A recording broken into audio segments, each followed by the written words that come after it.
పాడ్ అయితే క్రియేట్ అయింది. ఇంకో పాడ్. ఓకే. So, okay. ఈ వీడియో రికార్డ్ చేయడానికంటే ముందు యాక్చువల్లీ నేను యూజ్ చేసే క్లస్టర్ kubectl గెట్ నోడ్ అనిస్తే మనకిక్కడ వెర్షన్ కనిపిస్తుంది. Kubernetes version.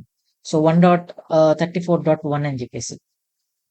సో, ఇక్కడ మనకి 1.34.1లో బై డిఫాల్ట్‌గా ఏమైపోయిందంటే మనం డైరెక్ట్‌గా డాకర్ బై డిఫాల్ట్‌గా ఏం చేస్తాం మనము ఇక్కడ ఫర్ ఎగ్జాంపుల్ ఈ యామిల్ ఫైల్ నేను ఓపెన్ చేసి చూస్తే ఇక్కడ ఇమేజ్‌లో నేనేమి ఇచ్చాను ఇక్కడ ఇంజినెక్స్ 1.14.2 అని ఇచ్చాను కదా! సో, బై డిఫాల్ట్‌గా నేను ఈ జస్ట్ ఈ ఇంజినెక్స్ ఒక నేము వెర్షన్ ఇస్తే అది ఐడెంటిఫై చేయలేకపోతుంది. సో, నేనేం చేయాల్సి ఉంటది ఇక్కడ docker.io అని ఇవ్వాల్సి ఉంటుంది.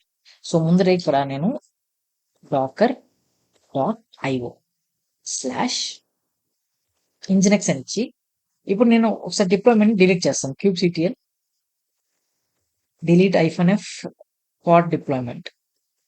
సో, దాని తర్వాత మళ్ళీ ఇంకొకసారి నేను క్రియేట్ అయితే చేస్తాను.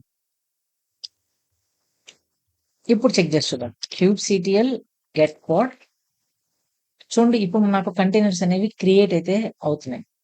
సో, వెయిట్ చేద్దాం. సో, కంటిన్యూగా మనం ఏం చేస్తాం డైరెక్ట్‌గా వాచ్ అనే కమాండ్ యూజ్ చేసుకొని మనం దాన్ని మానిటరింగ్ అయితే చేయగలుగుతాం. సో, చూడండి నాకు నా ఇంజినెక్స్ అన్ని పాడ్స్ రన్నింగ్‌లో అయితే ఉన్నాయన్నమాట. సో, ఇక్కడ ఇష్యూ ఏమైపోయిందంటే కొత్త క్లస్టర్‌లో మనము అంటే ఏ రిపోజిటరీ నుంచి మనం ఇమేజ్ డౌన్‌లోడ్ చేసుకుంటున్నామో, ఆ రిపోజిటరీ నేమ్ అనేది ఖచ్చితంగా నేను మెన్షన్ చేయాల్సి ఉంటుంది. ఓకేనా? సో, అలా కాకుండా నాకు ఆల్టర్‌నేటివ్ ఏమైనా ఉందా బ్రో అంటే మీరేం చేయొచ్చు, నేను రీసెంట్‌గానే ఒక లింక్డ్ఇన్ పోస్ట్ కూడా పెట్టాను.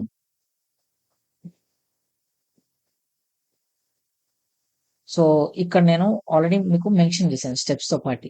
సో, స్టెప్ 1 ఏం చేయాలి? స్టెప్ 2 ఏం చేయాలి? సో, నెక్స్ట్ టైమ్ ఈ ఈ ఈ ఫిక్స్ మనం అప్లై చేశాక నెక్స్ట్ టైమ్ నుంచి నేను డైరెక్ట్‌గా అది రాయాల్సిన అవసరం లేదు. రిపోజిటరీ నేమ్ రాయాల్సిన అవసరం లేదు. డైరెక్ట్‌గా నేను ఇంజినెక్స్ అని తీసుకొనేస్తాను. సో, అదే ఫిక్స్ నేను ఒక వన్ ఆఫ్ ద నోడ్‌లు నేను అప్లై చేశాను కాబట్టి ఆ ఒక్క పాడ్ మాత్రమే రన్నింగ్‌లో ఉంది. మిగతా 2 పాడ్స్ నేను రన్నింగ్‌లో లేవు. సో, నేను ఈ వీడియో తర్వాత నేను దాన్ని మోడిఫై చేస్తాను. సో, నెక్స్ట్ టైమ్ నుంచి నేను డైరెక్ట్‌గా ఇమేజ్ ఒక నేమ్ దాని తర్వాత దాన్ని ఒక ట్యాగ్ యూజ్ చేసుకుంటే ఆటోమేటిక్‌గా నాకు వర్కింగ్ అయితే అయిపోతుంది. ఓకే. డన్. ఇప్పుడు నా దగ్గర పాడ్స్ అయితే ఉన్నాయి.